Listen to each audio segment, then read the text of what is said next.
સો good morning everyone, મારું નામ છે મયુર બારી અને આજે આપણે ભણીશું માથાદીઠ આવકના નિર્દેશકની મર્યાદાઓ. આ બોર્ડ એક્ઝામ માટે કે ત્રણે ત્રણ ફર્સ્ટ એક્ઝામ, પ્રિલિમ એક્ઝામ કે બોર્ડ એક્ઝામ, ત્રણે ત્રણ એક્ઝામ માટે આ ક્વેશ્ચન મોસ્ટ આઈએમપી છે. તો આપણે એને આજે ભણીશું. સૌથી પહેલું છે અહીંયા માથાદીઠ આવકની મર્યાદાઓ.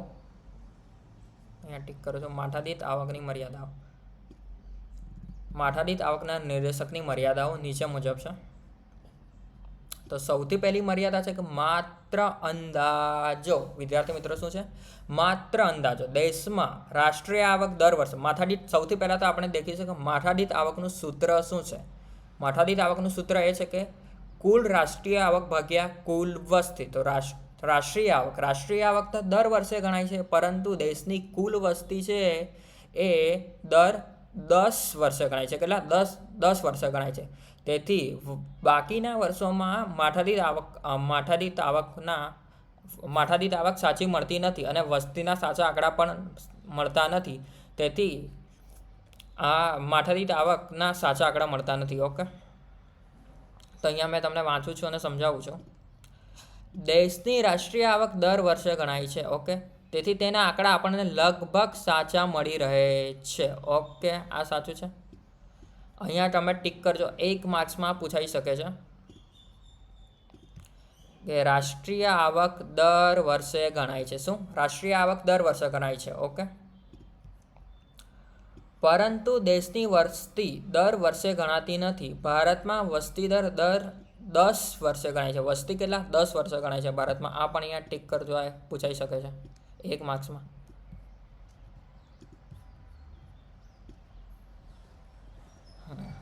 ઓકે, એટલે કે બાકીના વર્ષોમાં વસ્તીના આંકડાના માત્ર અંદાજો બાંધવામાં આવે છે, તેથી સાચી માથાદીઠ આવક મળતી નથી. ઓકે, આટલું ક્લિયર થાય છે તમને? હવે બીજો છે કે રાષ્ટ્રીય આવક, માથાદીઠ આવક ગણવાની મુશ્કેલી. ઓકે, આ બીજો પોઈન્ટ છે. અહીંયા ટીક કરો. રાષ્ટ્રીય આવક ગણવાની મુશ્કેલી આપણે જોઈ ગયા. તેવી રીતે માથાદીઠ આવક ચાલુ ભાવે ગણવી કે સ્થિર ભાવે ગણવી, તેની મુશ્કેલીના કારણે સાચી સ્થિતિ જાણી શકાતી નથી. અહીંયા ટીક કરજો. ચાલુ ભાવે ગણવી યા સ્થિર ભાવે ગણવી. ચાલુ ભાવ ગણવી કે સ્થિર ભાવ. ચાલુ ભાવ એટલે કે કરંટ પ્રાઇસ અને સ્થિર ભાવ એટલે કોન્સ્ટન્ટ પ્રાઇસ. ઓકે, હવે ત્રીજું છે, 1 મિનિટ. ત્રીજું છે માથાદીઠ આવક માત્ર સરેરાશ દર્શાવે છે. ઓકે, આ એક મર્યાદા છે કે માથાદીઠ આવક માત્ર સરેરાશ દર્શાવે છે. ઓકે, સરેરાશની અંદર મેં તમને સમજાવું. કોઈ વ્યક્તિની આવક 50,000 છે, કોઈ વ્યક્તિની આવક 10,000 છે અને કોઈ વ્યક્તિની આવક 5,000 છે. આ ત્રણેયનો સરવાળો કરીએ ભાગ્યા 3, એટલે ભાગ્યા 3. ઓકે, 50, 10 + 20, આ 3 પોઈન્ટ છે. એટલે 50, 20 + 10 ભાગ્યા 3. ઓકે, તો તમને સરેરાશ મળશે. તો માથાદીઠ આવક માત્ર સરેરાશ દર્શાવે છે.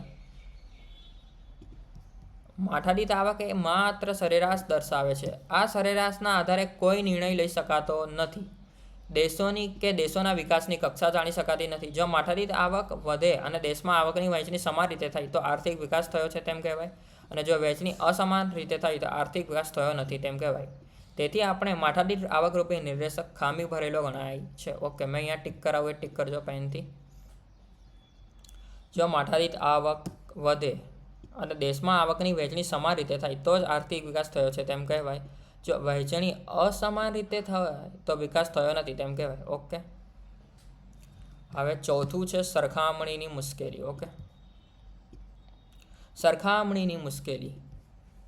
દુનિયાના દેશોની માથાદીઠ આવક જે તે દેશના ચલણમાં દર્શાવેલ હોય છે તેને પ્રથમ અમેરિકન ડોલરમાં ફેરવવી પડે છે. ઓકે, સૌથી પહેલાં કે ભારતનો રૂપિયો છે. ઓકે, તો આપણે ભારતની માથાદીઠ આવક રૂપિયામાં દર્શાવેલી હોય છે, તેને સૌ પ્રથમ અમેરિકન ડોલરમાં ફેરવવી પડે છે. શામાં? અમેરિકન ડોલરમાં, USA.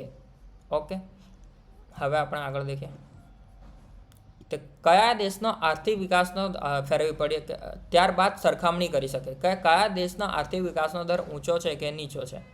દુનિયાના દેશોએ પોતાના હુડિયામણના દરો પર અનેક જાતના અંકુશો મૂકેલા હોવાથી હુડિયામણના દરો પર અંકુશ અંકુશો મૂકેલા, આ લાઈન અહીંયા ટીક કરજો. તેથી તેનો સાચો વિનિમય દર જાણી શકાતો નથી, તેથી દેશોની સાચી સરખામણી થઈ શકતી નથી. ઓકે. અને પાંચમું છે ભ્રામક નિર્દેશક છે. ઓકે. માથાદીઠ આવક જેટલી આવક દેશના બધા નાગરિકોને મળે છે તેવું નથી હોતું. માથાદીઠ આવકનું નિર્દેશક જેટલું નિર્દેશ કરે છે તેના કરતાં છુપાવે વધારે છે, તેથી તે સાચો નિર્દેશક નથી. ઓકે. અહીંયા તમે ટીક કરજો. માથાદીઠ આવકનો નિર્દેશક જેટલું નિર્દેશ કરે છે તેના કરતાં છુપાવે વધારે છે, તેથી તે સાચો નિર્દેશક નથી. ઓકે વિદ્યાર્થી મિત્રો, જો આ વિડીયો તમને ગમ્યો હોય તો આ વિડીયોને લાઇક, શેર અને સબસ્ક્રાઈબ કરજો.